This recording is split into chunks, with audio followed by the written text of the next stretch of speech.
കാറ്റു നിറച്ച പന്തിനെ കാലുകളിൽ തളിരിട്ട ചിറകിനാൽ വാരിയെടുത്ത് വശത്താക്കി മുന്നോട്ടോടിയും വളഞ്ഞും പുളഞ്ഞും ആകാശക്കോട്ടയുടെ വൻമതിൽ പോലെ കെട്ടിപ്പടുത്ത പ്രതിരോധങ്ങളെ തച്ചു തകർത്ത മനുഷ്യനാണ് ഏഞ്ചൽ ഡി മരിയ.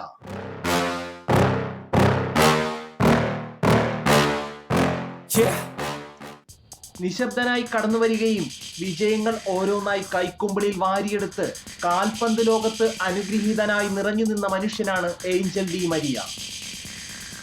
ഏറ്റവും കൂടുതൽ വേദനിച്ചു പോയൊരു നിമിഷം ജീവിതത്തിലൂടെ കടന്നുപോയത് ഏതായിരുന്നുവെന്ന് ഏഞ്ചൽ ഡി മരിയയോട് ഒരിക്കൽ ചോദിക്കുകയുണ്ടായപ്പോൾ ഇന്റർവ്യൂവിന് മറുപടിയായി ഡി മരിയ പറഞ്ഞത്, വേൾഡ് കപ്പ് സ്വപ്നങ്ങൾക്ക് പ്രതീക്ഷ നൽകി ഞങ്ങളുടെ ഗോൾ കീപ്പർ എമിലിയാനോ മാർട്ടിനസിന്റെ സേവുകളായിരുന്നു അതെന്നാണ്.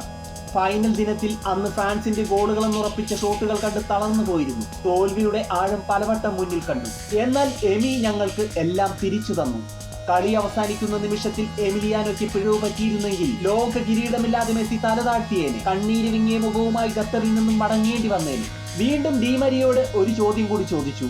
ലയണൽ മെസ്സിയെ നെഞ്ചോട് ചേർത്ത് നിങ്ങൾക്ക് ഏറ്റവും പ്രിയപ്പെട്ടതായി തോന്നിയ കളിക്കാരനുണ്ടെങ്കിൽ അതാരാണ്? പെട്ടെന്ന് ഡി മരിയ പുഞ്ചിരിയോടെ പറഞ്ഞു, അത് നെയ്മർ തന്നെയാണ്.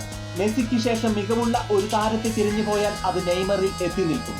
എന്റെ കൂടെ കളിച്ച താരങ്ങളിൽ ഏറ്റവും കൂടുതൽ സ്കിൽ ടെക്നിക്കും ഫുട്ബോൾ കരുത്തും നെയ്മറിൽ വേണ്ടുവോളമുണ്ട്. മെസ്സി കഴിഞ്ഞാൽ ഞാനെന്നും നെയ്മറെ തിരഞ്ഞെടുക്കുന്നു. കാരണം നെയ്മറിന്റെ ഫുട്ബോൾ സ്റ്റൈൽ അത് വേറെ ലെവലാണ്.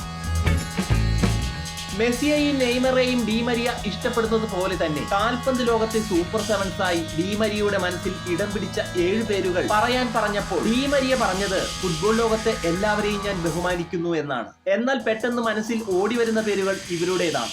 ഡി മരിയ ആദ്യം പറഞ്ഞത് മെസ്സിയുടെ പേരായിരുന്നു. രണ്ടാമത് നെയ്മർ ജൂനിയർ എന്നും പറഞ്ഞു. പിന്നെ ഏറെ ഇഷ്ടത്തോടെ 5 പേരുകൾ പറഞ്ഞു. Rui Costa, Kylian Mbappe, Zlatan Ibrahimovic, Marcelo, Emiliano Martinez. അതെ, ഡി മരിയയുടെ മനസ്സിൽ നിറഞ്ഞു നിൽക്കുന്ന സൂപ്പർ സെവൻസ് ഇവരാണ്.